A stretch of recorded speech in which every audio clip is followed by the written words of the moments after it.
আপনি জানেন কি, উপস্থাপনা মানুষের চিন্তাকে প্রভাবিত করে। আমরা প্রত্যেকেই যা কিছু উপস্থাপন করি মানুষের সামনে, সেই উপস্থাপনাগুলো মানুষের চিন্তাকে ইতিবাচকভাবে অথবা নেতিবাচকভাবে প্রভাবিত করবে। আপনার অজান্তেই আপনি অন্যকে প্রভাবিত করছেন। সেটি ইতিবাচকও হতে পারে, নেতিবাচকও হতে পারে। আমরা এই সমাজে বসবাস করছি। এই সমাজে সুখে এবং শান্তিতে বসবাস করতে অন্যের সহযোগিতা আমাদের প্রয়োজন। সহযোগিতা, সহমর্মিতা, সৌহার্দ্যবোধ এগুলো কিন্তু জোর করে আদায় করা যায় না। আমরা আমাদের উপস্থাপনার মাধ্যমে অন্যের সহযোগিতা পেতে পারি, অন্যের মায়া মমতা পেতে পারি, অন্যের স্নেহ পেতে পারি, অন্যের সহযোগিতার সর্বোচ্চ বিন্দু আমরা পেতে পারি। কিন্তু আমাদের উপস্থাপনাগুলো যথাযথ হতে হবে। ধরুন, আপনি অন্য কারো কাছে কিছু চাচ্ছেন, আপনার উপস্থাপনা যদি এভাবে হয়, আমি কি আপনার কাছ থেকে এটি পেতে পারি? তাহলে এই উপস্থাপনা ইতিবাচক। সেটি পাওয়ার ব্যাপারে আশাবাদী আপনি হতেই পারেন। আবার আপনি যদি উপস্থাপনাটি এভাবে করেন, আমি কি এটি আপনার কাছ থেকে পেতে পারি না, তাহলে সেখান থেকে আপনার পাওয়ার যে আশা সেটি নেতিবাচক হতে পারে। তার মানে হচ্ছে যে আপনার উপস্থাপনা নির্ধারণ করবে যে আপনি যা চাচ্ছেন তা ইতিবাচকভাবে আপনার কাছে আসবে না নেতিবাচকভাবে আপনার কাছে আসবে। কারণ আপনার উপস্থাপনা অন্যের চিন্তাকে প্রভাবিত করে। সেটি ইতিবাচকভাবে করতে পারে অথবা নেতিবাচকভাবে করতে পারে। আমি আপনাকে একটি ঘটনার কথা বলছি। ঘটনাটি ছিল ঔষধ আবিষ্কার নিয়ে। আর সেই ঔষধটি ছিল সাপে কাটা রোগীদের জন্য ঔষধ।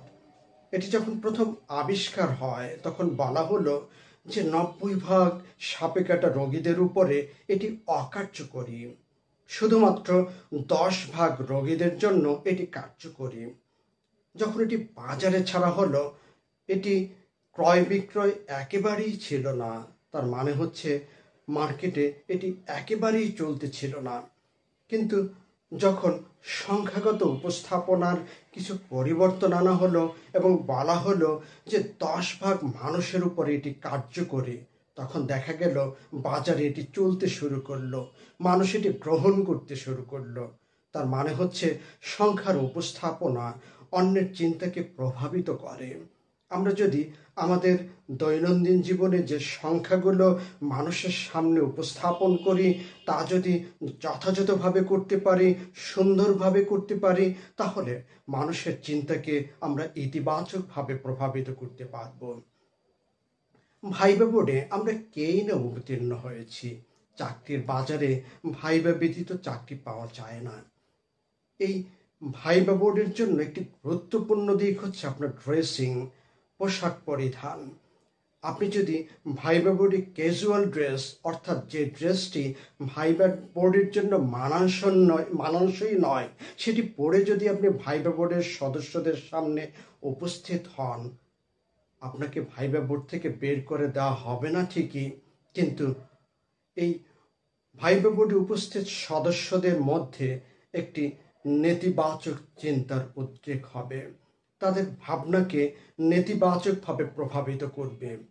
আপনার উচিত হবে ভাইবা বোর্ডে যে ধরনের পোশাকের উপস্থাপনা দরকার সেটি আপনাকে করতে হবে। সঠিক পোশাকের উপস্থাপনা অন্যের চিন্তাকে ইতিবাচকভাবে প্রভাবিত করে। ধর্মীয় ক্ষেত্রে, সামাজিক ক্ষেত্রে, আমাদের গৃহে, আমাদের অফিসে, প্রত্যেকটি জায়গার জন্য ভিন্ন ভিন্ন পোশাকের উপস্থাপনা যা অন্যের চিন্তাকে ইতিবাচকভাবে প্রভাবিত করবে। আমরা আমাদের অঙ্গভঙ্গির প্রদর্শন করে থাকি। আমরা অনেক কথা আমাদের অঙ্গভঙ্গির মাধ্যমেই বুঝিয়ে থাকি। লক্ষ্য করুন, আপনি আপনার অফিসের ঊর্ধ্বতন কোনো কর্মকর্তার সাথে বিকৃত অঙ্গভঙ্গিতে অথবা বিকৃত কণ্ঠস্বরে কথা বলছেন। আপনার ঊর্ধ্বতন কর্মকর্তা আপনার কথা না থামিয়ে দিল, তার চিন্তায় একটি নেতিবাচক চিন্তা উদ্রেক হবে আপনার সম্পর্কে।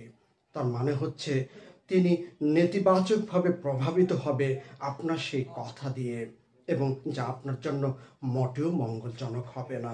তাই আপনার অঙ্গভঙ্গি, আপনার বাচনভঙ্গি খুবই গুরুত্বপূর্ণ। এই অঙ্গভঙ্গি এবং বাচনভঙ্গির যথাযথ উপস্থাপনায় ব্যর্থ হলে তা আপনার জীবনে অনেক ভয়াবহতা নিয়ে আসতে পারে। আপনি লক্ষ্য করছেন দূরে কোনো এক ব্যক্তি অন্য ব্যক্তির সাথে কথা বলছে। যিনি কথা বলছে তিনি কার্যত অনেক বেশি বিনয়ী দেখাচ্ছে। কি বলছেন আপনি জানেন না, কি বলতেছে তা আপনার জানা নেই, কিন্তু আপনি এতটুকু আপনার চিন্তাকে প্রভাবিত করছে যে তিনি একজন বিনয়ী মানুষ। এটি সঠিক এবং এটি কার্যকরী। আমাদের বাচনভঙ্গি, আমাদের অঙ্গভঙ্গি অন্যের চিন্তাকে খুব মারাত্মকভাবে প্রভাবিত করে। আমরা আমাদের জীবনের প্রত্যেকটি মুহূর্তে আমরা অন্যকে প্রভাবিত করছি, কিন্তু আমরা নিজেরা সেটি উপলব্ধি করতে পারছি না, অথবা আমাদের উপলব্ধি, আমাদের মাঝে যে বোধোদয় সেটি আমরা করতে পারছি না, হচ্ছে না। আপনি লক্ষ্য করুন, এই সমাজের মাঝে সবচেয়ে বেশি মতের বিরোধ হয়। কারণ হচ্ছে আমরা যে মতগুলো, সাংঘর্ষিক যে মতের চিন্তাগুলো একে অন্যের সামনে উপস্থাপন করছি, তা অপূর্ণাঙ্গভাবে উপস্থাপন করছি, অথবা আমাদের উপস্থাপনার অপূর্ণাঙ্গতাই এই মতের বিরোধের মূল কারণ হিসাবে চিহ্নিত হয়।